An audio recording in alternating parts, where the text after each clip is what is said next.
मतलब प्रार्थना करेंगे उसके बाद हम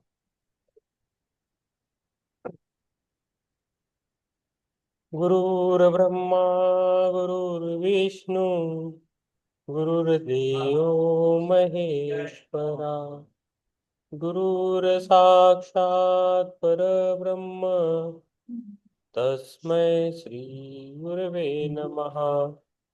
ओम शांति शांति शांति। यस। आत्मोन्नत चित्रा जी, ज्योति जी, विवेक जी, आत्मवंदन। आप सभी को आत्मवंदन सर। यस। आत्मोन्नत। तो हमारी बुक चल रही है माता सीता की अनकही कथा, है ना। देना मेरन के है, तो उसके हम उसका हम स्वाध्याय कर रहे हैं। ठीक है। तो अभी पेज नंबर आ गए हैं 101, अयोध्या में समायोजन। ओके, मैं चालू करता हूँ, पहला पेज पढ़ता हूँ तो हमारा लिंक लग जाएगा। यस। माता ने हमें पहले से ही सावधान कर दिया था कि अयोध्या का जीवन मिथिला से बहुत अलग होगा और हमें वहाँ के तौर तरीकों के अनुरूप स्वयं को ढालने में समय लगेगा। वहाँ सब कुछ अधिक औपचारिक है। उन्होंने कहा था, हमें उनके रीति रिवाजों और नियमों का पालन करना होगा। जितनी स्वतंत्रता से हम मिथिला से घूमते हैं वह अब नहीं हो पाएगा। आरंभ में हम सभी वहाँ विदेशी होंगे, लेकिन समय के साथ सब बदल जाएगा। तुम सब एक दूसरे के साथ हो और मिथिला की भावनाओं को अपने दिलों में जीवित रख पाओगे। आपको यहाँ मिथिला में जो आज़ादी मिली है उसे कभी नहीं भूलना चाहिए, और किसी दिन शायद हम उस आज़ादी में से कुछ को अयोध्या के लोगों तक पहुंचा सके। यही मेरी आशा है। इन सावधानी भरे शब्दों के बावजूद हम अयोध्या नगरी के इतने बड़े पैमाने के लिए तैयार नहीं थे। यह नगर मिथिला की तुलना में बहुत बड़ा, संपन्न, वैभवशाली था। हर जगह इसका विस्तार था। यह बहुत ही विस्तृत व समृद्ध राज्य की राजधानी था। सुरक्षाकर्मी व सैनिक पंक्तियों में हमारे मार्ग में खड़े थे, जो राज्य की सैन्य शक्ति का साक्षी था। यह थोड़ा डराने वाला भी था। विस्तृत समारोह द्वारा मार्ग से महल तक हमारा स्वागत किया गया, और जब हम वहां पहुंचे, हम स्तब्ध थे महल को देखकर। मैं सोचती थी, मिथिला का महल बहुत बड़ा है, किंतु अयोध्या के आगे वह नगण्य था। मैं अचंभित थी कि हाँ, भटक गई तो मार्ग कैसे पाऊंगी। किंतु हमें महल में घूमने की आजादी नहीं थी। हमें महल के पीछे कमरे दे दिए गए थे, और हमारा कार्य क्षेत्र सीता के कक्ष तक ही सीमित था।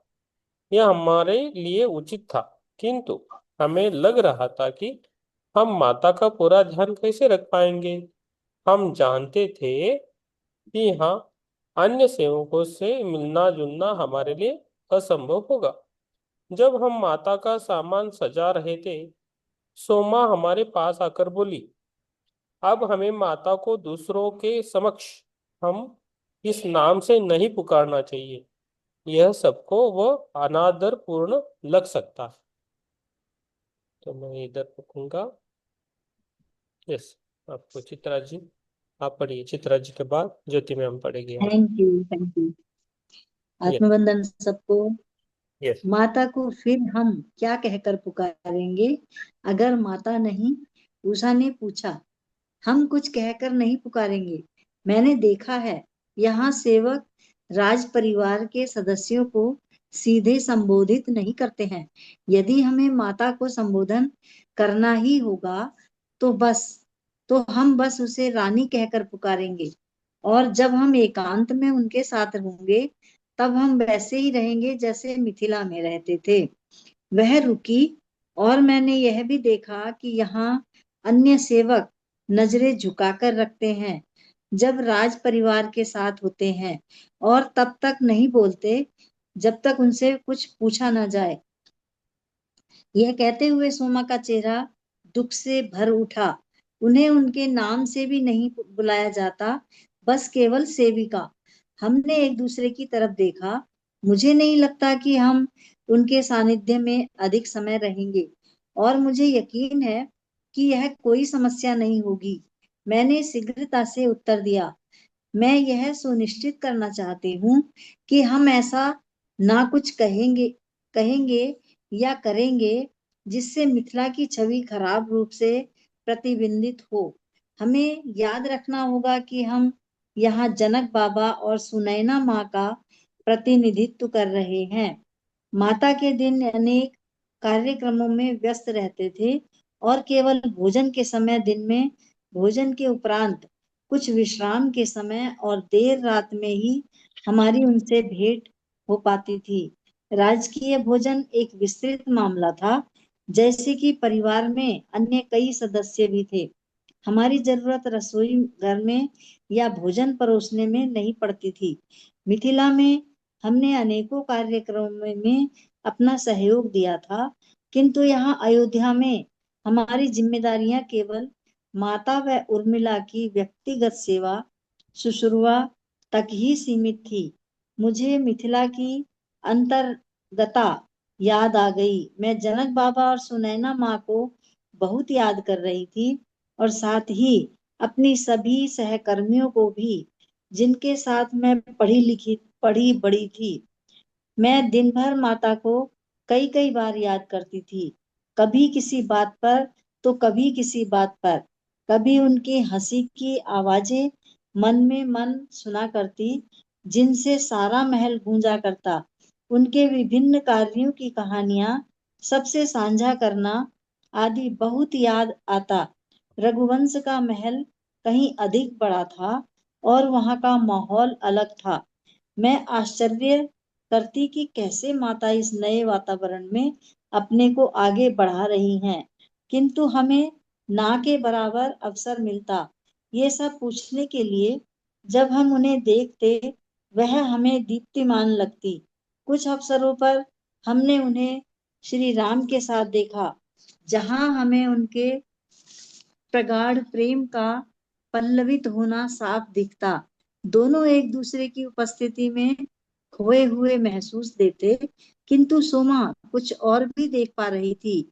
एक दिन मैंने उनसे पूछा कि यह क्या सोचती है, किस प्रकार माता यहाँ स्वयं को अयोध्या के अनुरूप समायोजित कर रही होंगी। सोमा ने कहा, यहाँ उनके लिए ढेरों खुशियां हैं, लेकिन कुछ असहजता भी है। मैं उनकी कुछ टिप्पणियों के अनुसार अनुभव कर सकती हूँ, क्योंकि वह यहाँ महल में एकता का अभाव अनुभव कर रही हैं, जिनका उन्हें खेद है। एकता का अभाव, इसका क्या तात्पर्य है?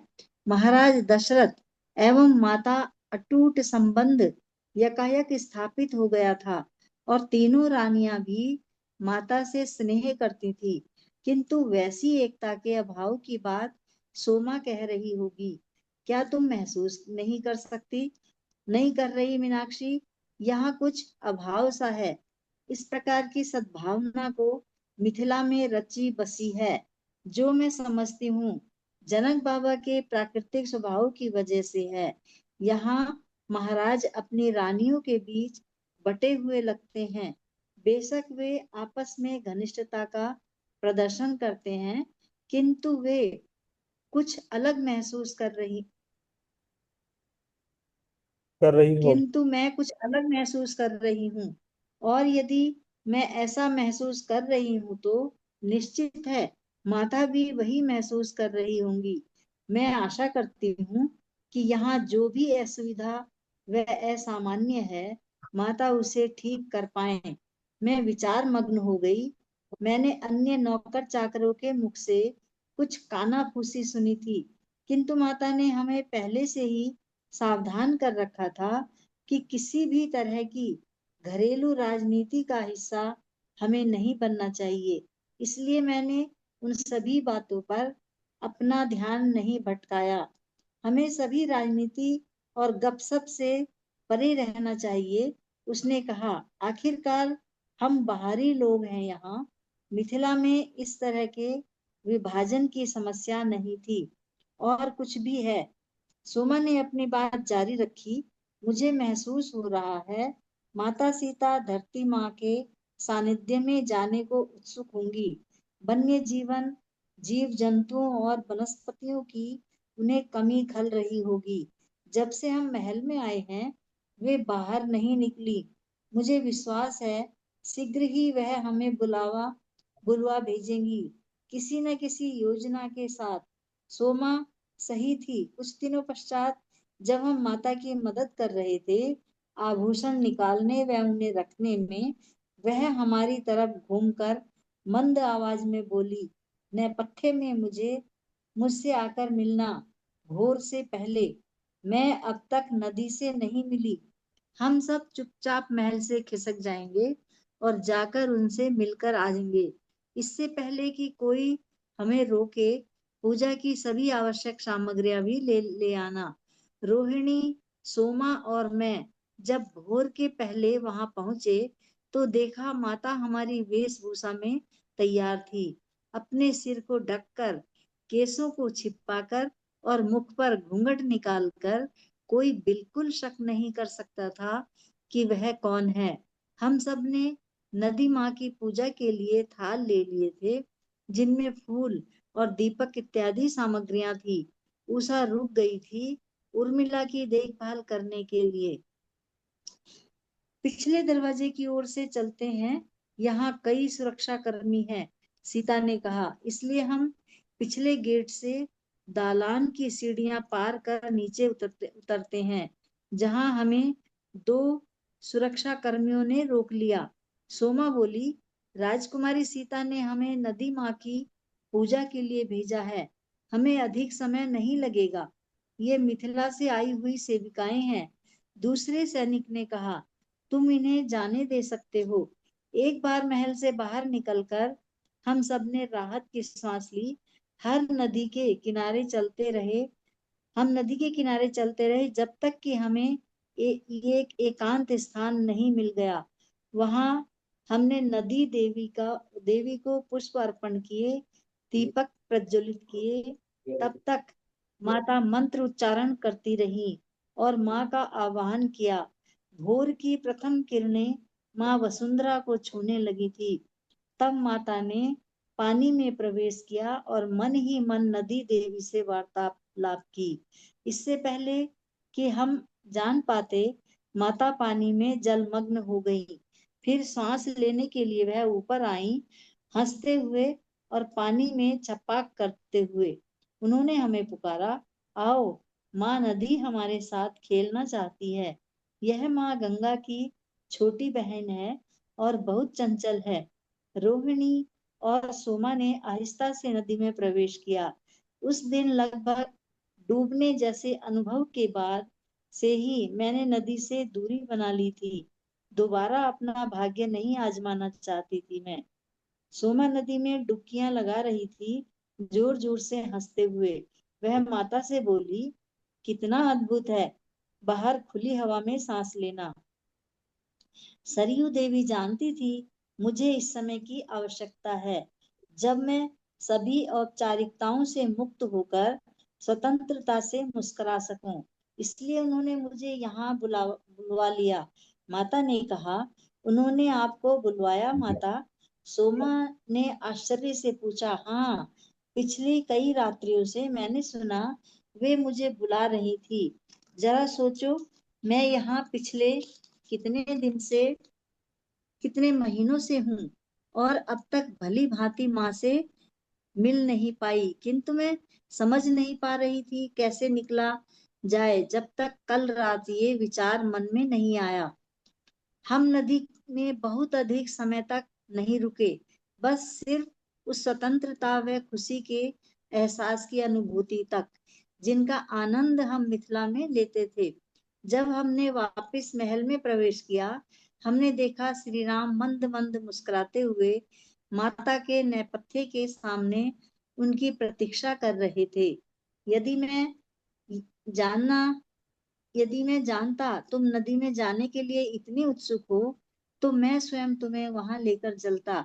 वे बोले, मैं जानता हूँ आप इतने प्रतिबंधित होने की आदि नहीं हैं। हम शीघ्र ही बन जाएंगे, मतलब वन में जाएंगे, ऐसा उन्होंने बोला। माता ने इशारा किया कि तैयार होने के लिए उन्हें सारी आवश्यकता नहीं, और फिर हम तीनों वहां से खिसक गई उन्हें एकांत देने के लिए। कुछ ही दिनों के पश्चात सोमा माता और श्री राम के साथ वन यात्रा पर गई।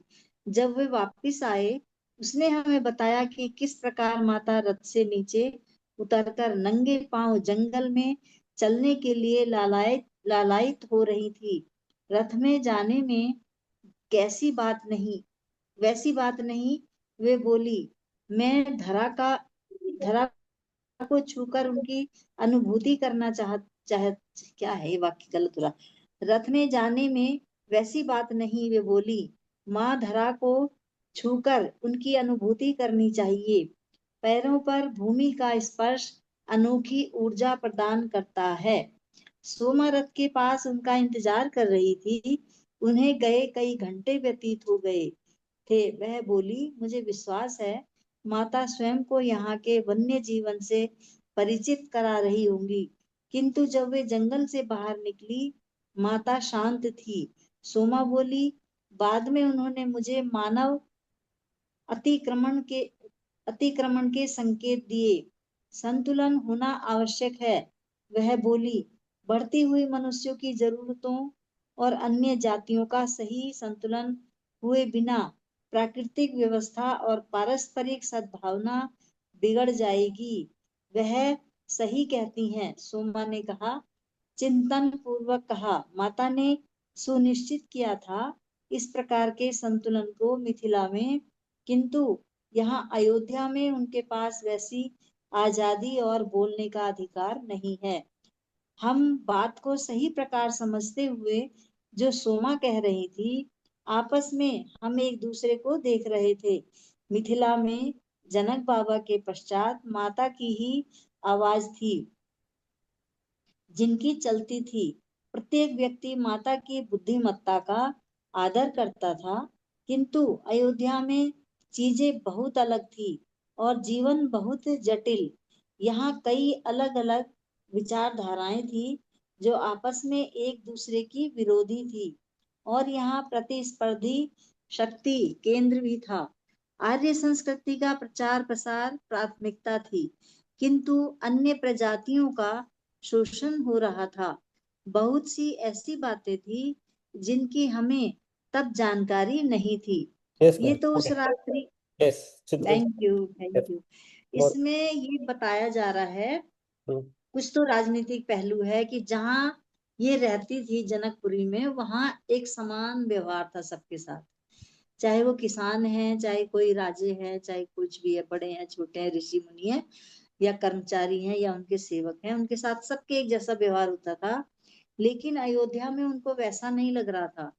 यहाँ बहुत बड़ी जगह थी, बहुत बड़ा प्रदेश है वैसे भी ये तो, उत्तर प्रदेश में ही तो है ये अयोध्या। तो ये बहुत बड़ा प्रदेश होने से वहाँ अलग अलग जातियां थी और जातियों में भी भेदभाव था। तो उनको ये चीज अच्छी सी नहीं लग रही थी कि यहाँ कैसे मतलब वो करा जाएगा जो मैं सोच के आई थी। वो तो सोच के आई थी कि मैं वहां नई नई अपने वो चलाऊंगी, अपनी व्यवस्था ठीक से कराऊंगी, लेकिन इतनी बड़ी जगह में इतना आसान काम नहीं था। यस। तो इसमें अभी तक यही बताया गया है। यस, हम पढ़ते हुए ना पेज नंबर पे बोले तो बाकी को जो लेट से आए उनको समझ में नहीं आता। अभी पेज नंबर 106 है। तो अभी नहीं, असल में मेरा पेज नंबर अलग है ना, मेरा हाँ 111 है। अलग है, यस, लेकिन लाइनें वही है, मैं बोलती हूँ पेज क्योंकि वो नंबर। ना हड़बड़ा जाएंगे, फिर गड़बड़ा जाएंगे कि यस, 111। अभी पेज नंबर 106 है नई बुक के हिसाब से। हाँ जी। यस, अभी ज्योति जी पढ़ेंगी, उसके बाद किरण जी, राम प्रसाद जी एंड पुष्पलता जी। ओके। अच्छा, पेज नंबर क्या है सर मैम? Page number 106। 106, 106। वो समझ में आता, और जब पढ़ते के जो फ्लो में जाता है ना उनको ही पता चलता है, बाकी को समझ में नहीं आता। तो पेज नंबर 106 है, 10, 106, दूसरा पैराग्राफ है। अभी तक आपका पेज नंबर पीछे चल रहा था और मैं बहुत आगे चल रही थी। अभी मैं पीछे हो गई और आपका आगे हो गया। हाँ, आपकी बढ़िया बात है, फिर आगे पीछे। मेरा 111 है और आपका 106। अच्छा, हाँ, ठीक ही है, ठीक ही है। यस, ठीक है। हाँ, तो पढ़ो। यस, ज्योति मैम आप पढ़ सकते हो। जी जी। आत्मवंदन सा। आप बोलो। ये तो उस रात्रि जब उनके वन प्रस्थान का समय निकट था, तब माता ने हमें भीतरी कारण बताए जिनकी वजह से यह घटना हुई थी, जिनसे हालांकि हम डर गए, किंतु जो ऋषि मुनि आर्य संस्कृति के विस्तार में आगे बढ़ चढ़कर हिस्सा ले रहे थे, वे इसका स्वागत कर रहे थे। कितनी खुश थी माता।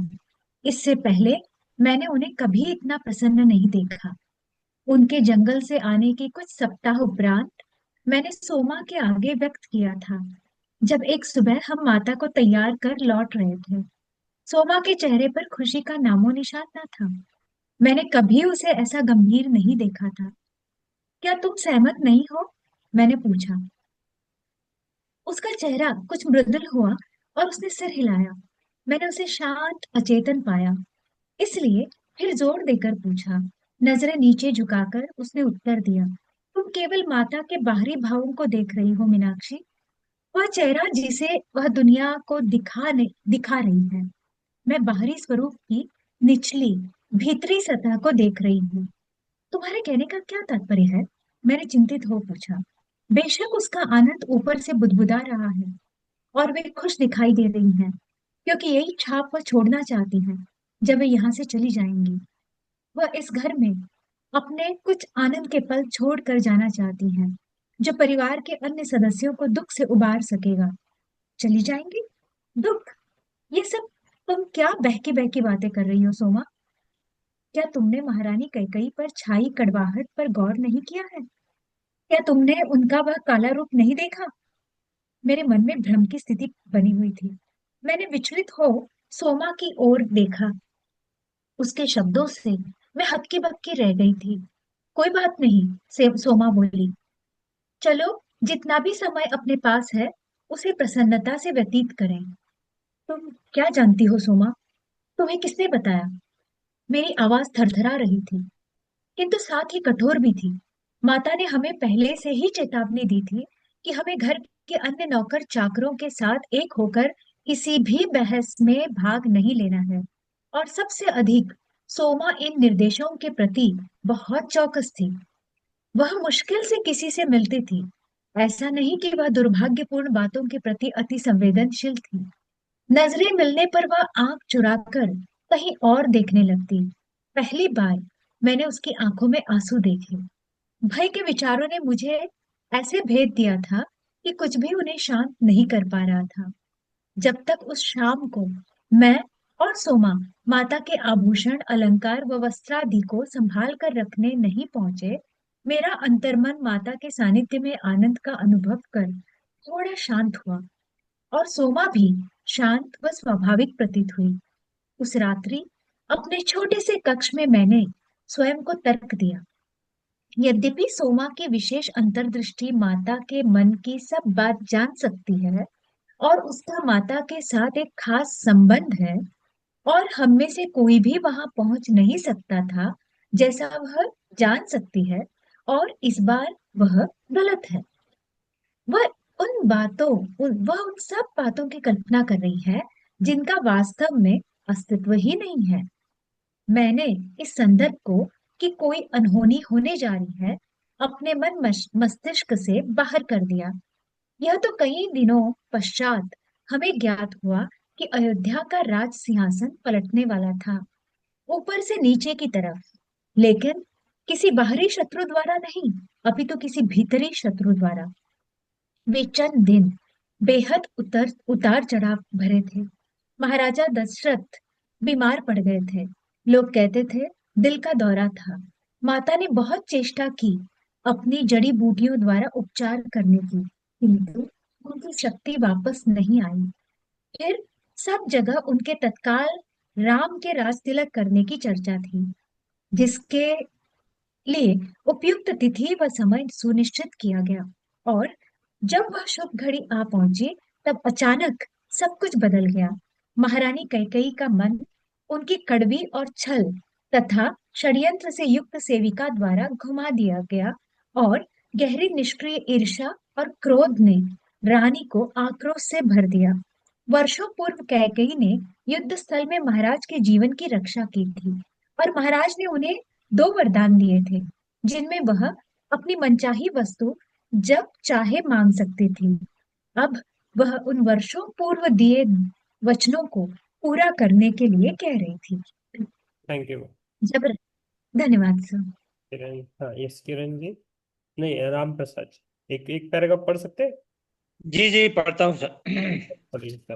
हाँ हाँ जब जब राजा दशरथ ने वे पेज दो इच्छाएं जाननी चाहिए। Yes page number 108। एक पेज नंबर 108, सभी एक पेज पे आइए और पढ़िए। हाँ यस सर पढ़िए। नहीं, ये हमारे इसमें 112 पे है सर। ठीक है, हमारे इसमें 108 है। ठीक जी सर, जी सर। जब राजा दशरथ ने वे दो इच्छाएं जाननी चाहिए, वह सोचते हुए कि वे आसानी से उन्हें पूरा कर देंगे, रानी कैकेयी ने आग्रह किया कि राम के बदले उनके पुत्र भरत को राज तिलक किया जाए, जबकि श्री राम सबसे ज्येष्ठ पुत्र थे, और राम को 14 वर्ष का वनवास दिया जाए।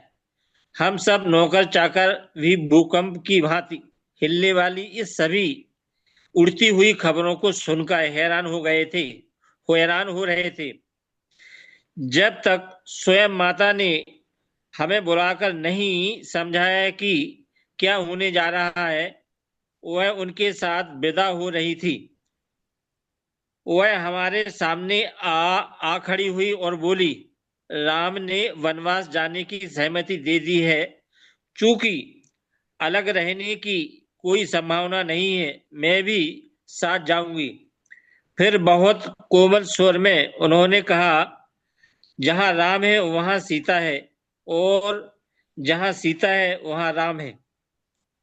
उन्होंने इस खबर के शांत होने की प्रतीक्षा की। जब सब जड़वत थे, मुझे ज्ञात नहीं है कि हम किसी प्रकार की प्रतिक्रिया करने में भी सक्षम थे, क्योंकि हम इस बात का अर्थ समझ ही नहीं पा रहे थे कि वह क्या कर रही है। उन्होंने हमारी ओर एकाग्रता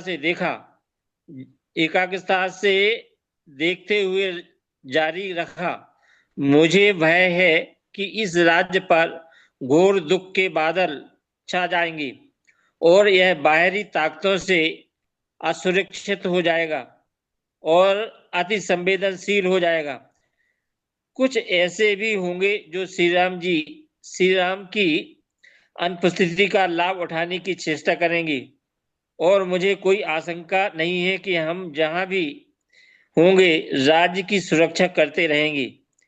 किंतु मुझे भी अपने कर्तव्यों का पालन करना होगा। मैं मैं तुम चारों पर निर्भर रहूंगी। अपने यहाँ के दायित्वों को भली प्रकार निभाने के लिए। फिर वह शांत हो गई। तो क्या हमें यहाँ रहना होगा माता, आपके बिना? मैंने स्थिर से पूछा। मुझे लग रहा था कि हमें वापस मिथिला भिजवा दिया जाएगा। उन्होंने ना में सिर हिलाते हुए कहा, उर्मिला यहीं रहेगी, तुम्हें उसका अच्छी तरह से ध्यान रखना होगा और मेरी उपस्थिति का भान यथासंभव बनाकर रखने की चेष्टा करनी होगी। आप कितने समय के लिए हमसे दूर रहेंगी माता? उषा ने अपनी लड़खड़ाती आवाज में पूछने का साहस किया। माता ने अकस्मात उत्तर नहीं दिया, किंतु हम सबने नजर छिपाकर सौम्यता से कहा, 14 वर्ष माता। भीषण दुख से कांपते हुए मैंने कहा, किस प्रकार हम इतने वर्ष आपके बिना जीवित रह पाएंगे? Yes yes sir thank you. हो गया सर, आप एक पेज पढ़ा, एक पेज हुआ, हमारा एक पेज हुआ।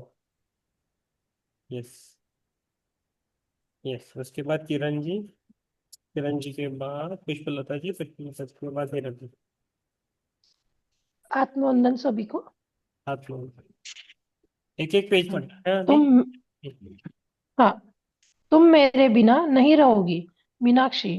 तुम्हें मेरी भौतिक उपस्थिति के बिना भी मुझे देखना सीखना होगा। जब मैं यहाँ हूँ तब तो मेरी सेवा करना बहुत सरल है, किंतु मेरी सेवा तब करना जब मैं यहाँ भौतिक रूप से बेशक यहाँ नहीं रहूंगी। वह तुम्हें आना चाहिए। मैं समझ नहीं पा रही, मैंने थरथराती आवाज में कहा। एक फीकी मुस्कान उनके अधरों पर आई और उन्होंने कहा, समझ जाओगी एक दिन। आप कब प्रस्थान करेंगी माता? सोमा ने गंभीर स्वर से पूछा। कल सुबह। फिर मुझे जाकर तैयारी करनी चाहिए। जैसे ही वह आगे बढ़कर जाने लगी, माता ने उसका हाथ अपने हाथ में थाम लिया और उसके सिर पर स्नेह से हाथ फिराते हुए कहा, सोमा, इस समय तुम मेरे साथ नहीं आओगी।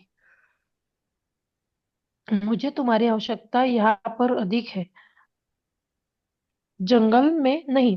तुम्हें यहाँ राजमहल में मेरी उपस्थिति बनाकर रखने में मदद करनी होगी। मुझे तुम सबकी आवश्यकता यहाँ पर अधिक है।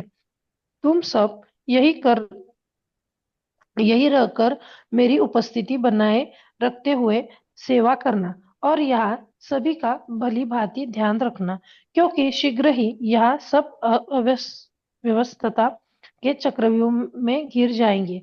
क्या यह सब जल्दी होगा माता? मैंने विवशता से पूछा। हमारे पास स्वयं को तैयार करने का समय भी नहीं है।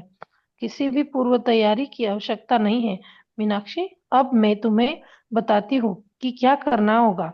मेरे साथ आओ। वह हमें अपने कक्ष के बाहर एक खुले बरामदे में ले गई, जहां उन्होंने एक छोटा सा पूजा गृह बनवा रखा था। वहां एक बड़ा कटोरा रखा था। अपनी आंखें मूंद कर कुछ शब्दों को मन ही मन बोलते हुए माता ने अपना हाथ उस कटोरे के ऊपर रखा। ऐसा प्रतीत हुआ कि कोई दिव्य प्रकाश पुंज उनके हाथ से निकलकर उस कटोरे में समा गया। बड़ी स्थिरता व गंभीरता से वे बोली, मैंने अपनी शक्ति इस ज्योति में समाहित कर दी है। इसका भली भांति ध्यान रखना एवं इसे बुझने मत देना। तुम्हारी प्रार्थनाएं और सुरक्षा इसे बुझने नहीं देंगी। इसकी ज्योति एक सुरक्षा कवच का निर्माण करेंगी जो पूरे महल की सुरक्षा करेगी, किंतु आप सबको इसकी देखभाल करनी होगी, वो पहरा देना होगा, जैसे कि आप मेरी देखभाल करते हैं। किसी घी की आवश्यकता नहीं, केवल मंत्र दिन और रात उन्होंने मंत्र का जाप और किया जिसका वे चाहती थी कि हम जप करें। मैं इस थैंक यू प्रकाश पुंज में मैडम, हो गया। Thank you.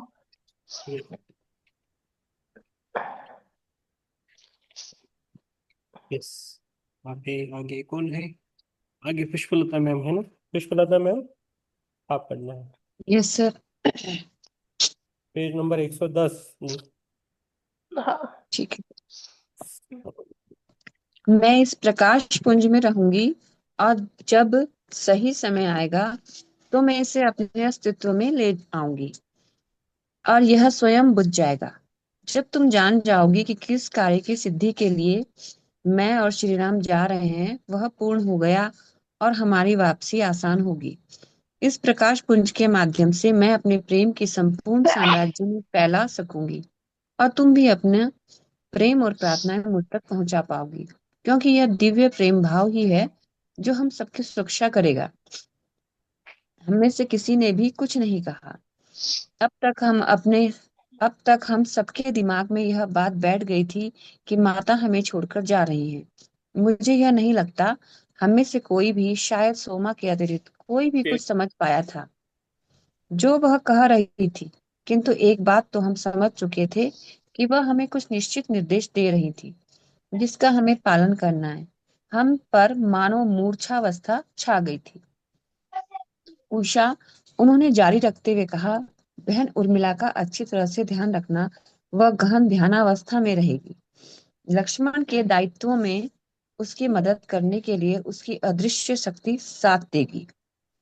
हर समय उसके साथ रहना। सोमा, तुम्हें मेरे प्रेम की प्रतिमूर्ति बनकर राम की बड़ी माँ कौशल्या की देखभाल करनी है, जो राम की अनुपस्थिति में गहरे वियोग के दुख में रहेंगी। उनकी ऐसी सेवा करना जैसे तुम मेरी सेवा करती हो। सोमा ने हाँ करते हुए अपना सिर हिलाकर स्वीकृति दी। रोहिणी, मेरे मन के प्रेम व शांति को माँ सुमित्रा लक्ष्मण की माता की सेवा में लगाना। वे अत्यधिक आध्यात्मिक हैं और अधिकांशतः महादेव के ध्यान में मग्न रहेंगी। उनकी पूजा अर्चना का विशेष ध्यान रखना। फिर माता मेरी ओर घूमी और विचार मग्न होकर मुझे देखने लगी। मैंने पूछा, माता, मैं किस प्रकार आपकी अनुपस्थिति में आपकी सेवा कर सकूंगी? अपनी टूटी फूटी आवाज में मैंने कहा, मेरे स्वर्ग लड़खड़ा रहे थे। उन्होंने धीमे से उत्तर दिया, मीनाक्षी, मुझे तुम्हारी आवश्यकता माँ कैकेयी की देखभाल करने के लिए है। मेरे चेहरे पर भय के भाव उभर आए, किंतु मैंने एक शब्द भी मुंह से नहीं निकाला। उन्हें सबसे अधिक देखभाल की आवश्यकता होगी, क्योंकि वे सभी के द्वारा तिरस्कृत व त्यागी जाएंगी। जब वे अपने होश में लौटेंगी तो स्वयं के प्रति अक्षम हो जाएंगी। वे अपने आप को माफ नहीं कर पाएंगी। राम उनसे अत्यधिक स्नेह करते हैं और उनकी गरिमा में आत्म मूल्य की भावना को बहाल करने में मदद करना चाहेंगे। माता, उनके ये सब करने के बाद भी इस सारे दुख दर्द का वही तो कारण है। उन्होंने अपना सिर हिलाया। ऐसा प्रतीत होता है वे हमारे प्रस्थान का कारण बनी है। और हाँ, उनकी मानसिक दुर्बलता ने उन्हें इस प्रकार इस्तेमाल होने की अनुमति दी है। इसीलिए हमें उनका त्याग नहीं करना यस, चाहिए। हो गया मैम। उन्होंने एक एक कर यस पुष्पलता मैम, आपका हो गया। ओके। अभी ही रज जी पढ़ेंगे। अभिनंदन सभी को। आत्मवंदन मैम। उन्होंने तो हाँ एक एक कर यस, पढ़िए पढ़िए। 111 पेज नंबर। उन्हों हाँ सर, पेज नंबर पता। उन्होंने एक एक कर हम सब पर नजर दौड़ाई। यह एक बड़ी योजना है जिसका हम सभी निर्वहन कर रहे हैं। हर दुर्भाग्य के पीछे एक आशीर्वाद छिपा है। जंगलों के माध्यम में यह यात्रा आवश्यक है। आश्रमों पर हमले हो रहे और उन्हें बर्बाद किया जा रहा है। शिक्षा के इन केंद्रों गुरुकुलों के बिना आगे आने वाले आने वाले युग और भावी पीढ़ी के लिए वेदों को संरक्षित नहीं किया जा सकेगा। एक नई सभ्यता जन्म लेने को तत्पर है। उसके आह्वान के लिए हम सभी को अपने अपने दायित्वों को निभाना होगा। उन्होंने हम सभी को विश्राम करने के लिए कहा, क्योंकि प्रस्थान को चंद घंटे ही बाकी रह गए थे। उस रात्रि में क्षण भर भी ना सो पाई। बिस्तर पर लेटे लेटे मेरे कानों में माता के कहे शब्द ही बार बार गूंज रहे थे। हर दुर्भाग्य के पीछे एक आशीर्वाद छिपा रहता है। उन्होंने मुझे यह पहले भी कहा था, मिथिला में, और साथ में यह भी कि उसके लिए केवल एक खोज की आवश्यकता है। यह वह दृष्टिकोण है मीनाक्षी जिसके साथ हर कोई जीवन का सामना करता है, जो यह निर्धारित करता है कि क्या कोई दुर्भाग्य को एक आशीर्वाद में बदल सकता है। लेकिन मुझे इसमें कोई भी छिपी आशीष नजर नहीं आ सकती। जो दुख का पहाड़ अब हम पर गिरने वाला था। बाद में मैंने सुना महाराज रात भर श्री राम के सम्मुख विनती करते रहे थे कि वे ना जाए, किंतु श्री राम बहुत धीरजता से उन्हें समझाते रहे कि उनके पास इसके अतिरिक्त कोई विकल्प नहीं है। धर्म का पालन करने निहित उनका जाना अनिवार्य है। फिर महाराज ने गिड़गिड़ाकर सीता से उनके साथ ना जाने की याचना की। महारानी कौशल्या ने भी कहा कि वे जनक बाबा को क्या उत्तर देगी जब उन्हें पता चलेगा कि उनकी पुत्री वनवास के लिए गई है। सीता ने शांति से उत्तर दिया कि वे उनसे आज्ञा ले चुकी है और उनका आशीर्वाद प्राप्त कर चुकी है। क्या वे आए थे? महारानी कौशल्या ने अचरज से पूछा। सीता ने सिर हिलाकर उत्तर दिया, मुझे उनसे बात करने के लिए उनकी भौतिक उपस्थिति की आवश्यकता नहीं। उनके आशीर्वाद के बिना मैं इतना ठोस कदम कभी ना उठा पाती। सर पढ़ो आगे का। हो गया क्या? यस। आगे का थोड़ा पढ़िए मैम। सर पढ़ो आगे का। हाँ पढ़िए पढ़िए। ठीक। हाँ पढ़िए। हेलो, मेरी आवाज आ रही है? हाँ आ रही है, पढ़िए मैम, एक पैराग्राफ पढ़िए। मेरी आवाज आ रही है ना सबको? यस। मेरी आपको नहीं आ रही तो रुकिए पर। कहाँ तक आप ये आ गए? आ रही है सर आवाज। आ रही है आपकी आ ना? रही आवाज आ रही है। है। यस, हिरल जी को नहीं आ रही क्या इधर? उनका स्वर प्राप्त तो कर चुकी है, इधर तक आ गए ना? पेज नंबर 112 मैं पढ़ता हूँ।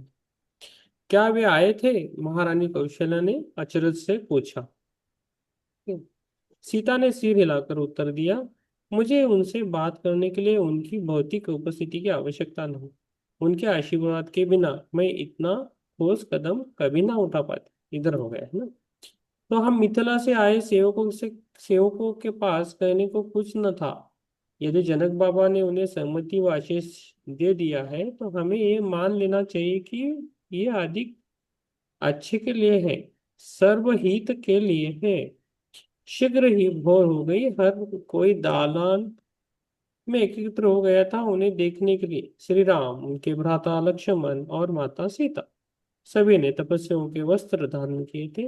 वर्षों की वर्षा की बूंद के बजाय दुख के आंसू से धरती तरबतर थी। ऐसा प्रतीत होता रहता रहा था मानी धरती रो रही है, मानो धरती रो रही है। हम सबका हृदय घोर दर्द से फटा जा रहा था, किंतु माता शांत और दीप्तमान दिख रही थी, और श्री राम भी। हम चारों सेविकाएं एक तरफ किनारे पर खड़ी थी जब तीनों तपस्वी परिवार से विदा ले रहे थे। मुझे लग रहा था कि हमें माता से बात करने का मौका नहीं मिलेगा, किंतु वे किनारे पर हमारे पास आई। एक एक कर हमें सबके हाथ थामे। तुम सब ने बहुत प्रेम से मेरी सेवा की है और मैं जानती हूँ आप सदा करती रहेंगी। उन्होंने धीमे स्वर में कहा, मेरा प्रेम सदा आपके सबके साथ है। मेरा प्रेम सदा आप सबके साथ है। तभी मेरे मन में विचार आया कि अब मैं शायद कभी उन्हें दोबारा नहीं दिख पाऊंगी, क्योंकि मेरी आयु अधिक हो रही थी और मेरा स्वास्थ्य भी ठीक नहीं रहता था। 14 साल मुझे अनंत काल जैसे लग रहे थे। माता ने मेरी ओर देखा। मुझे अपने भीतर उनकी आवाज सुनाई दी, हम फिर मिलेंगे मीनाक्षी, मैं ये वायदा करती हूँ। तब आखिरी विदाई की झलक के साथ वो मुड़ी और दूर चली गई। बहुत से लोग उनके साथ पीछे पीछे गए। उषा और मैंने भी उनके पीछे चलना आरंभ किया, किंतु सोमा ने अपना हाथ हमारे कंधे पर रख दिया और वापस पीछे लाकर बोली, माता ये कदापि पसंद नहीं करती। हमें अपनी जिम्मेदारियां पूर्ववत निभानी चाहिए। माता के बिना, मैं शोक पूर्वक कहा। Page number 113। नहीं, माता के साथ, उसने दृढ़ता से उत्तर दिया। हमें उनके शब्द नहीं भूलने चाहिए। हमें उनकी उपस्थिति बना कर रखनी है। इसका तात्पर्य है उनके कक्ष की साज सज्जा, उनके वस्त्र, उनके आभूषण, सब कुछ पहले जैसे होगा, खासकर अग्निपुंज। चलो चलकर मंत्र का उच्चारण कर ध्यान करते हैं जो उन्होंने हमें सिखाए थे। हमें ऐसे विश्वास रखना होगा कि वे हमारे साथ ही है। चलो इधर रखेंगे हम, ये पाठ हो गया। यस, अभी कुछ बोलना है, पूछना है, पूछ सकते हैं। तो ये भी उन्होंने, सीता जी ने भी उन सभी को तो सिखाया। जैसे रामायण में, हर हर रामायण में मैंने 2-3 रामायण पढ़ी हैं। तो हाँ। उनमें ये है कि चारों भाइयों की शादी जनकपुर में ही हुई थी, और चारों बहनें थी ये, है ना? यस। 3 इनके चाचा की लड़कियां थी और एक सीता माँ थी। लेकिन इसमें दिखाया गया केवल 2 ही की शादी हुई है, 2 का भी दिखाया ही नहीं है कुछ भी। कुछ बोला नहीं है।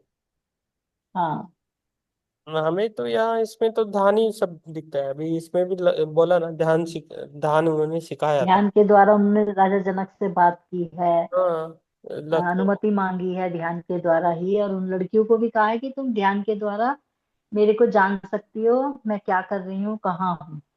यस, ये बड़ी बात है हमारे लिए, ध्यान में के लिए। तो ये सब कुछ ध्यान में हाँ। था, है ना। तो ये अच्छा है। यस, किरण जी थक गई अभी पढ़कर मम्मी के पास, है ना। ध्यान करना है अभी। नहीं सर, वो बहुत सिर दुख रहा है और सर्दी, वायरल इन्फेक्शन हुआ है। ठीक है, ठीक, ठीक है, उनको मत दे दो वायरल इन्फेक्शन, मम्मी को पहले ही मम्मी की नहीं नहीं। ठीक नहीं है। हाँ, हो जाता है, एक दूसरे से हो जाता है ये। हम्म। अब हमें अब गांव में है, आज थोड़ा टाइम मिला। अरे भी ठीक है। यस, हमारी सासू माँ भी अभी आ गई। हमारा छोटा बेटा है, उसको हमने एडमिट। क्या हुआ था उनको? उनको थोड़ा हार्ट का प्रॉब्लम, हार्ट का मतलब जो एंजियोप्लास्टी किया, वो अभी नॉर्मल हो गया, सब चल इसका वही है। करते हैं। पहले ध्यान में थे, अभी नहीं। अभी बेटे को एडमिट किया, थोड़ा उसको फिट जैसा थोड़ा। क्यों? उसको अभी जून महीने से 3 बार फिट जैसा आ गया, फिट नहीं, थोड़ा अलग से, थोड़ा वो हैंग हैंग होता था, मीन्स मोबाइल जैसा हैंग होता है ना, वैसा कुछ वैसा ही तो खट। क्या बोल रहे डॉक्टर? तो उसको चोट चोट तो नहीं लगी कहीं? वही अभी देखेंगे। अभी इसको अभी कल देखेंगे, कल उनके टेस्ट करेंगे बेटे के। आज तो उन्होंने उनकी मम्मी और वो है हॉस्पिटल में, कल 10 बजे करेंगे। ईईजी टेस्ट करेंगे, जैसा ईसीजी रहता है ना वैसा ईईजी करेंगे। हाँ, ईईजी होता है।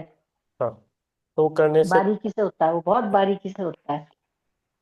तो वो करेंगे, उसके बाद हमें पता चलेगा क्या हुआ है, जैसा डॉक्टर बोलेंगे वैसा करेंगे। तो और अभी वो कौन सी क्लास में है? अभी 7th क्लास में है।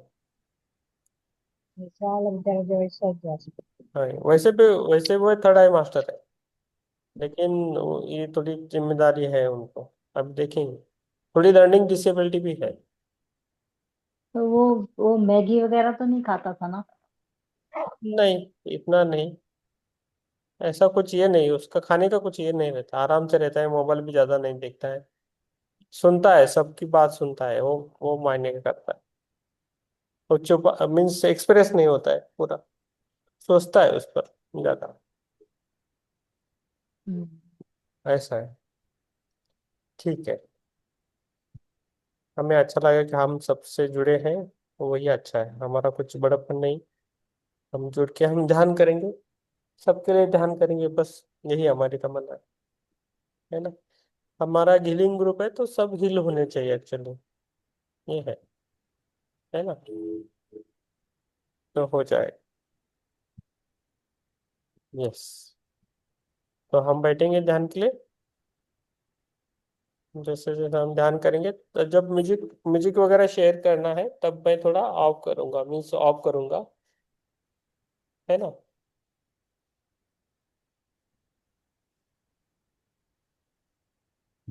यस, ठीक है, सॉरी, थक गए। आराम से बैठिए ध्यान के लिए।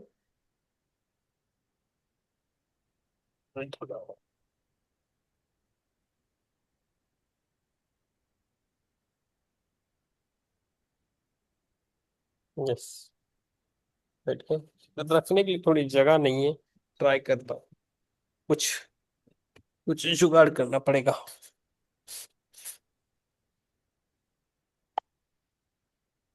ठीक है, अभी जुड़ पा रहे हैं। यस, ठीक है, अभी थोड़ा ठीक है, बैठने के लिए थोड़ा डिस्टर्ब करते हैं।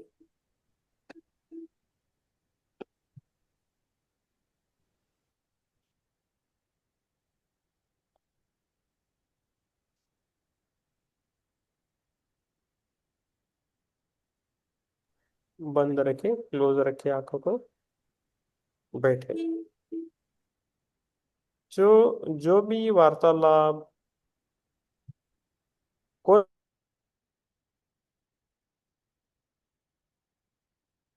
यस, जो भी वार्तालाप हो रहा है, जो हमने बुक में पढ़ रहे हैं, तो बहुत बढ़िया है। जैसा रामायण हमारे साथ चल रहा है, जो सीतायन है, रामायण है, तो सीता जी और उनकी वो मीनाक्षी मीनाक्षी ने वो जो भी वर्णन किया, लेकिन हमें ये वो दिख रहा है कि वो ध्यान करते थे वो डेली, सीता सीता माता भी है और उन सभी सखी भी है, उनकी जो सखी सेविका मीनाक्षी और सबको उन्होंने सिखाया था। तो हमने भूल गए, तो हम फिर से हम जुट रहे हैं ध्यान करने के लिए। तो वही हमारे हमें जो ध्यान होगा हमारा, वो हमारे लिए बहुत अच्छा होगा। हमें जो भी हमें चाहते हैं इस दुनिया में, पहला हमारा आध्यात्मिक यात्रा बना रहे, हमारा स्वास्थ्य अच्छा बना रहे, और उसके बाद जब जो भी आप मांगते हो ना अपने आप मिलने लगता है। आपके जो भी काम है ना धीरे धीरे बनते जाते हैं फास्ट, उसमें कुछ दिक्कत नहीं आती है। खाली हमें विश्वास करना है। मैं तो विश्वास करता हूँ, आप भी रखिए ऐसे। मुझे आपसे रिक्वेस्ट है बस, ध्यान में बैठो, आराम से सांसों को देखना है, सांस को लेना है और छोड़ देना है।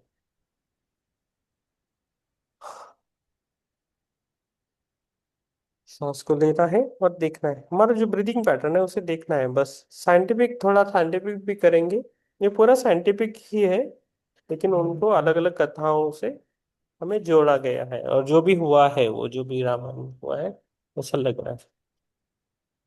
तो जो हो रहा है उसको होने दे रहे हैं, ठीक है।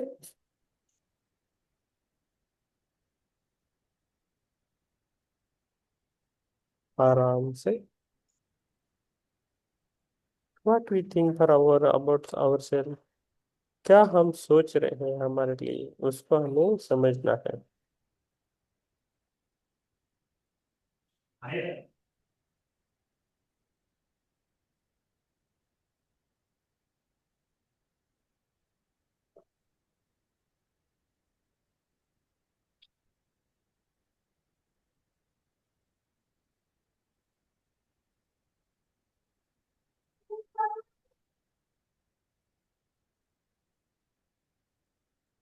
आराम से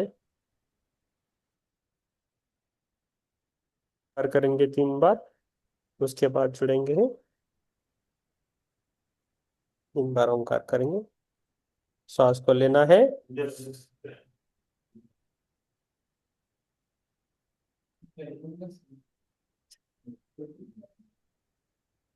एक, ओ,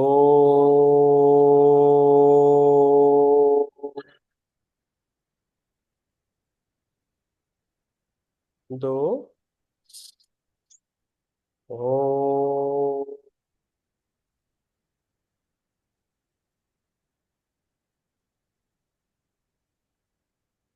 3, ओ।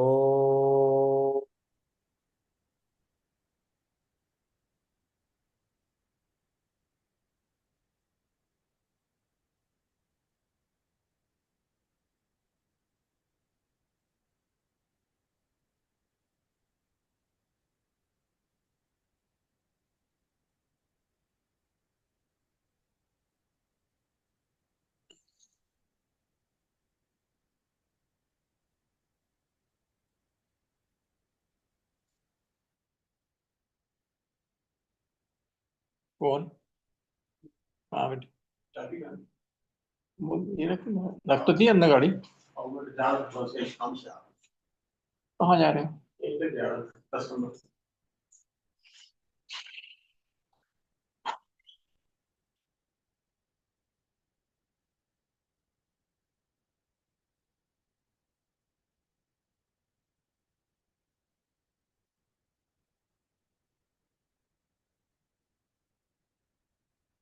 आराम से बैठे,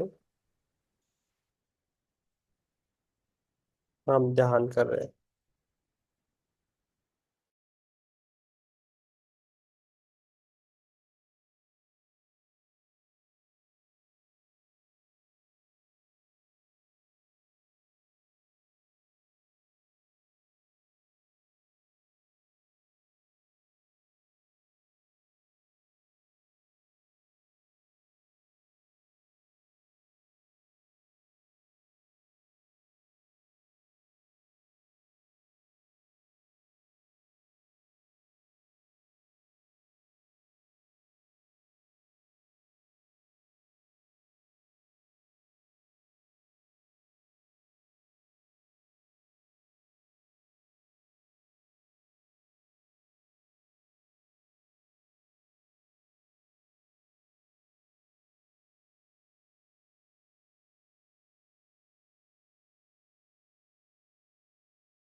निश्चय प्रेम प्रतीति ते,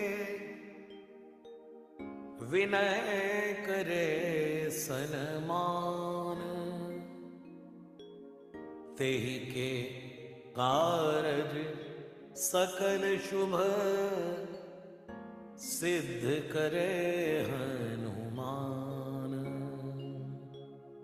जय हनुमंत संत हितकारी, सुन ली जय प्रभु अर्ज हमारी। जन के काज विलंब न की जय, आतुर दौरी महासुख दी जय। जैसे कूद सिंधु के पारा, सुरसा बदन पैठ विस्तारा। आगे जाय लंकिनी रोका, मारे उलाद गई सुरलोका। जाय विभीषण को सुख दीना, सीता निरख परम पद लीना। बागी उजार सिंधु महाभोरा, अति आतुर जमका तर तोरा। अक्षय कुमार कुमार संहारा, धूम लपेट लंक को जारा।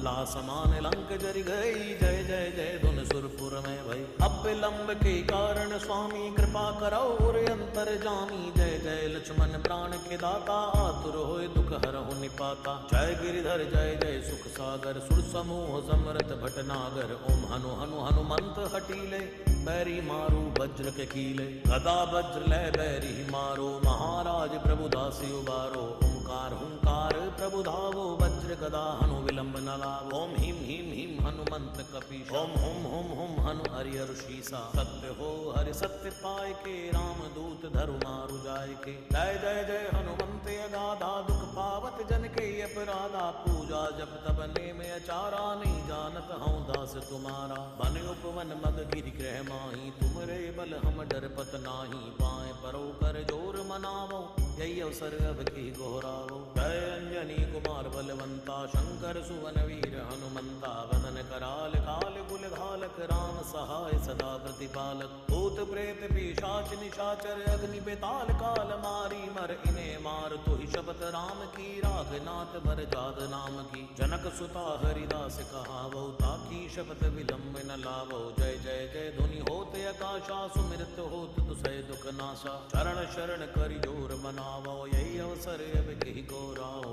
उठ उठ चल तो ही राम दुहाई, पाए परौ कर जोर मनाई। ओम चम चम चम चपल चलंता, ओम हनु हनु हनु हनु हनुमंता। ओम हम हाग देव कपि चंचल, ओम सम सम सहमी परा निखल दल। अपने जन को तुरत उबारो, सुमिरत होय आनंद हमारो। यह बजरंग बाण जेहि मारै, ताहि कहो फिर कौन उबारै। पाठ करे बजरंग बाण की, हनुमत रक्षा करे प्राण की। यह बजरंग बाण जो जापै, ताते भूत प्रेत सब कापै। धूप दे अरु जपै हमेशा, ताके तन नहीं रहे कलेशा। जय हनुमान जय हनुमान, जय हनुमान जय जय हनुमान।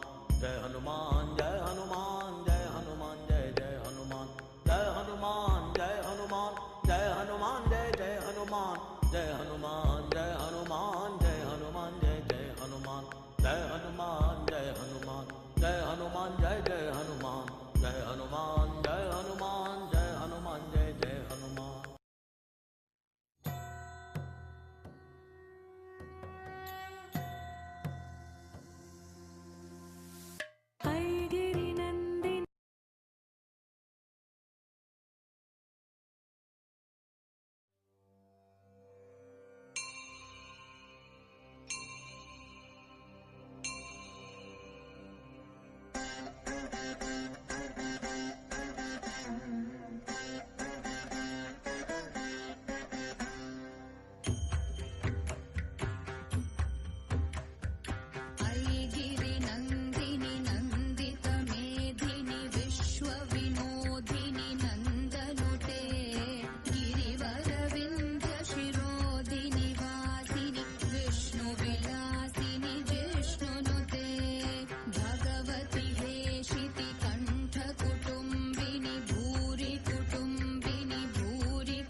शतखण्ड विखण्डित रुण्ड वितुण्डित शुण्ड गजाधिपते रिपुगजगण्ड विदारण चण्ड पराक्रम शुण्ड मृगाधिपते निज भुज दण्ड निपातित खण्ड विपातित मुण्ड भटाधिपते जय जय हे महिषासुरमर्दिनि रम्यकपर्दिनि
विमलेन्दुकुलं वदनेन्दुमलं सकलं ननुकूलयते किमु पुरुहूतपुरीन्दुमुखी सुमुखीभिरसौ विमुखी क्रियते मम तु मतं शिवनामधने भवती कृपया किमुत क्रियते जय जय हे महिषासुरमर्दिनि रम्यकपर्दिनि शैलसुते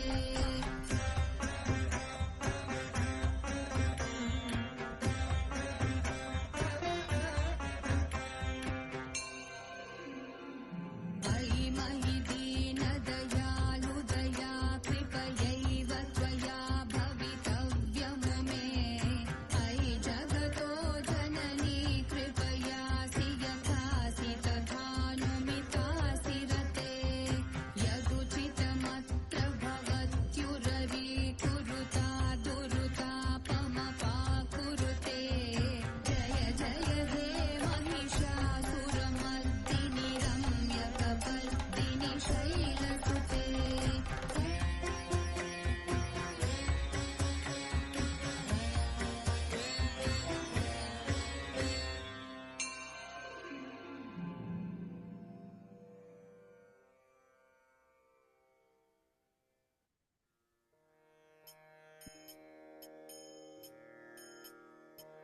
चरितं देवदेवस्य महादेवस्य पावनम् अपारं परमोदारं चतुर्वर्गस्य साधनम्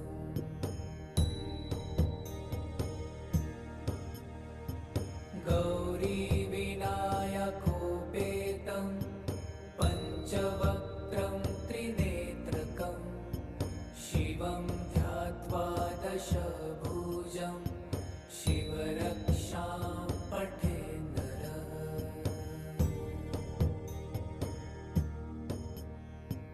गङ्गाधर शिरः पातु भालमर्धेन्दुशेखरः नयने मदनध्वंसी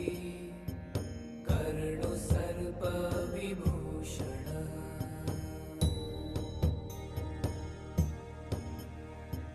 घ्राणं पातु पुरारतिर्मुखं पातु जगत्पतिः जिह्वां वागीश्वरः पातु कन्धरां शीतिकन्धरः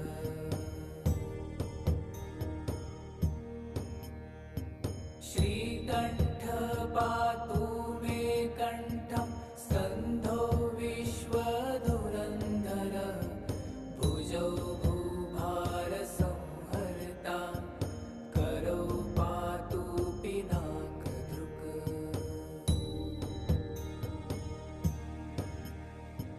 हृदयं शङ्करः पातु जठरं गिरिजापतिः नाभिं मृत्युञ्जयः पातु कटिव्याघ्रजिनाम्बरः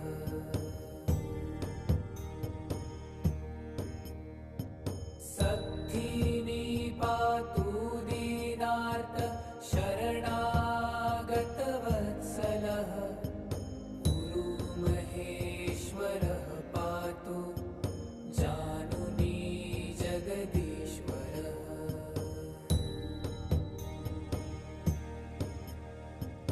जङ्घे पातु जगत्कर्ता गुल्फौ पातु गणाधिपः चरणौ करुणासिन्धु सर्वाङ्गानि सदाशिवः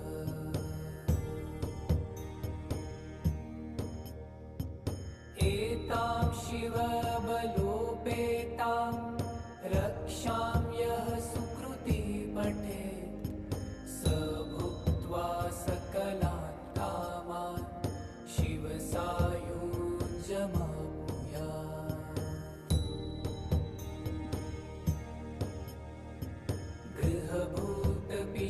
गृहभूतपिशाचाश्चाद्या स्त्रैलोक्ये विचरन्ति ये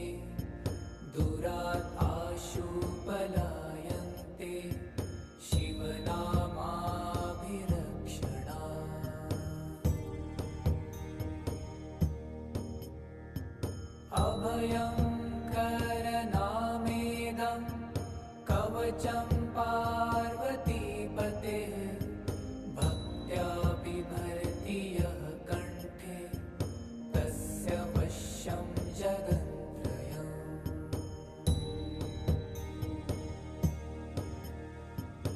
इमां नारायणः स्वप्ने शिवरक्षां यथा दिशत् प्रातरुत्थाय योगीन्द्रो याज्ञवल्क्यस्तथा लिखत्।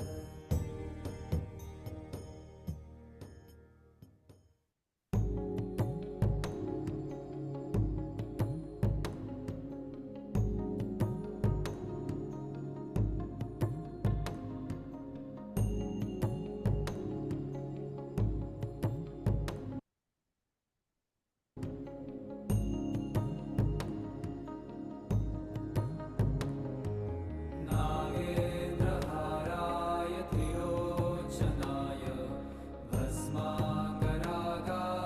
महेश्वराय नित्याय शुद्धाय दिगम्बराय तस्मै नकाराय नमः शिवाय।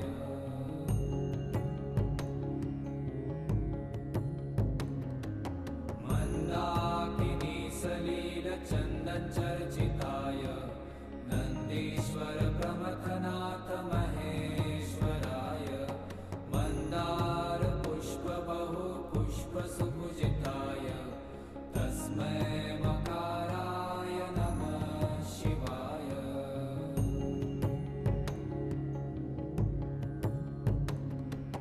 शिवाय गौरीवदनाब्जवृन्द सूर्याय दक्षाध्वरनाशकाय श्रीनीलकण्ठाय वृषध्वजाय तस्मै शिकाराय नमः शिवाय।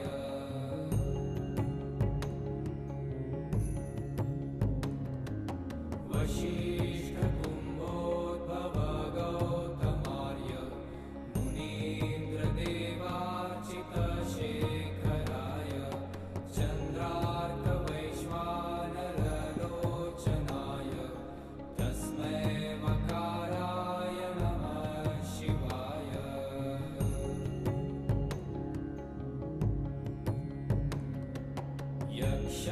यक्षस्वरूपाय जटाधराय पीनाकहस्ताय सनातनाय दिव्याय देवाय दिगम्बराय तस्मै यकाराय नमः शिवाय।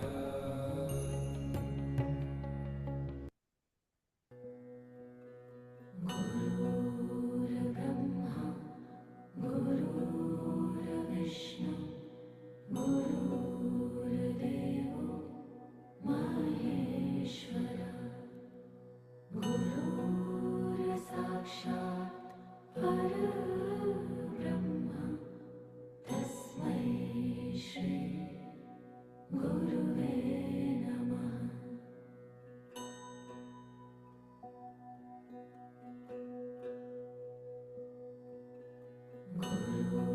गुरुर्ब्रह्मा गुरुर्विष्णु गुरुर्देवो महेश्वर गुरुर्साक्षात् परब्रह्म तस्मै श्री गुरुवे नमः।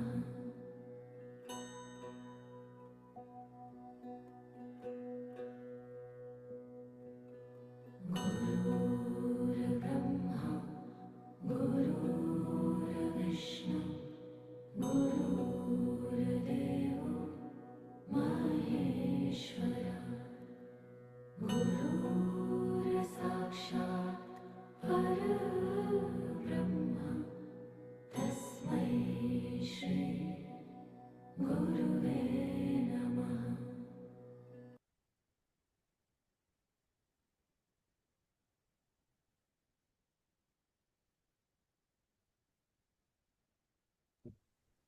आत्मवंदन सभी को धन्यवाद। हम खुद को धन्यवाद देंगे अभी जो ध्यान किया इसके लिए, और हमारा जो भी पहले जो हमारे पल गए इस धरती माता के पास, उसके लिए हम धन्यवाद करेंगे, खुद को धन्यवाद बोलेंगे, खुद की सांसों को धन्यवाद देंगे, बोलेंगे, इस ग्रुप को धन्यवाद देंगे, माता सीता को धन्यवाद देंगे, उनके सभी सेविकाओं को धन्यवाद देंगे, जनक राजा, सुनैना माँ, इन सभी को हम धन्यवाद देंगे।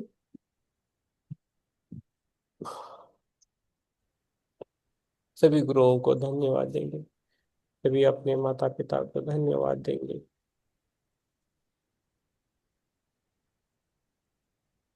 नहीं, पृथ्वी माता को धन्यवाद देंगे, अग्निदेव, जलदेव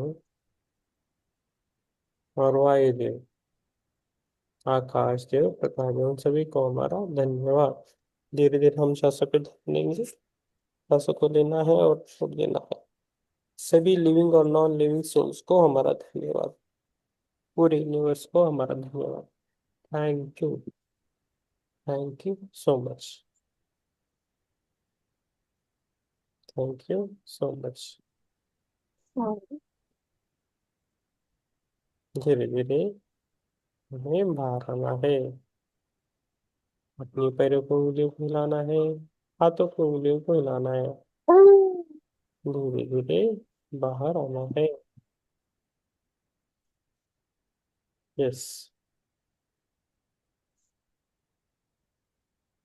दोनों हाथ हल्के से हमें अपनी आंखों पे रखना है 5 सेकंड के लिए। 5, 4, 3, 2, 1, 0, और आराम से बाहर आना। आप सभी को मेरा धन्यवाद।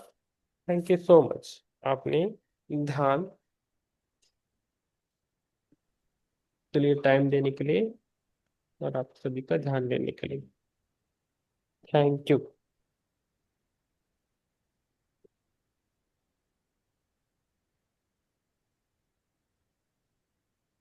यस, आप सभी को यस, यस, किसी को बोलना है, किसी को ये करना है, बोल सकते हैं।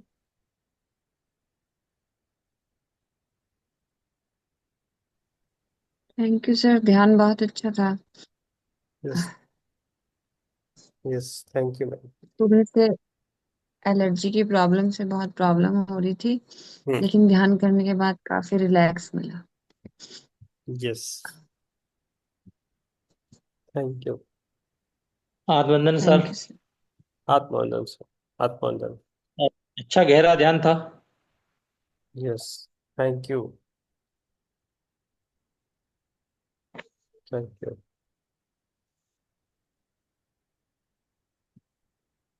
Yes, thank you. Yes, Siraj ji बोलिए मैडम। ध्यान गहरा था, हम्म, और मुझे बाकी तो विजन्स याद नहीं है, बट एक एक फायर जैसे दिखा मुझे से। हम्म, ओके, क्या बोलते हैं उसको, मुझे पता नहीं, लेकिन जिसको जो लगा हुआ रहता है ना थोड़ा फायर, एक ज्वाला है ऐसे। हम्म, यस, थैंक यू। आप लिखे रखो मैम, जो भी है आपको लिखे रखो, आपका अच्छा है। हाँ सर। यस, किरण जी बोलिए मैम, किरण जी। सर ध्यान अच्छा था। यस, मम्मी का अच्छा हो गया धन। यस। बोल। हाँ क्या हो जाएगा। Thank you. अजीत जी का भी अच्छा होगा, अच्छा होगा। अजीत जी जुड़ते हैं जल्दी। आत्मवंदन। आत्मवंदन में। आज मेरे को तो ऐसा लगा कि अभी ध्यान में बैठे और अभी उठ गए एकदम, अरे वाह, वेरी गुड। पता ही नहीं चला, आज बहुत अच्छा सा बहुत, ध्यान हुआ। बहुत बढ़िया। यस, बहुत बढ़िया। मैंने सुबह भी ध्यान किया सर। अच्छा। अरे वाह, बहुत अच्छा। बहुत अच्छा, एक्स्ट्रा है, बोनस है फिर आज। अच्छा है, अच्छा है। Yes, thank you. Yes, yes. Jyoti ma'am. Yes,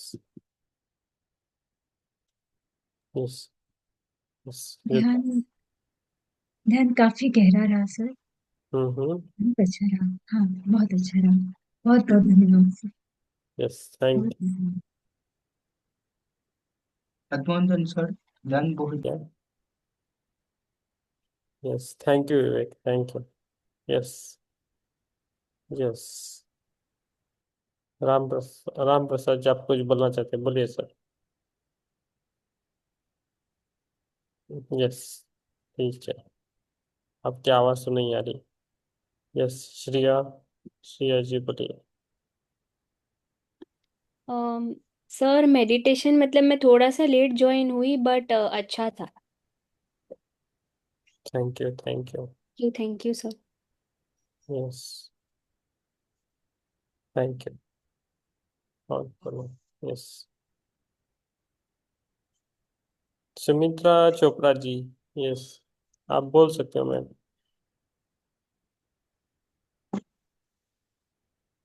yes, Sumitra Chopra ji.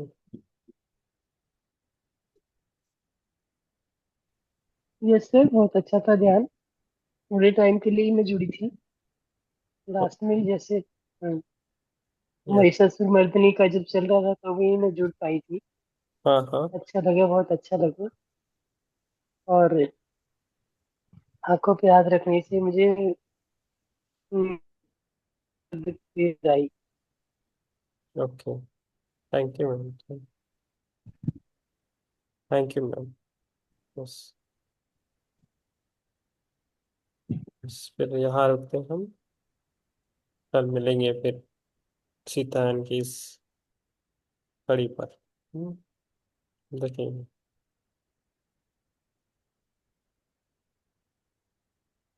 देखेंगे वो मीनाक्षी की, इसके थ्रू हम देखेंगे सीतायन कैसे, है ना। ठीक है, तो कुछ प्रश्न नहीं है ना, सबके उत्तर देने वाला है। ठीक है, फिर मिलेंगे हम। सबको शुभ रात्रि। शुभ रात्रि सबको। शुभ रात्रि सर। शुभ रात्रि सर, शुभ रात्रि।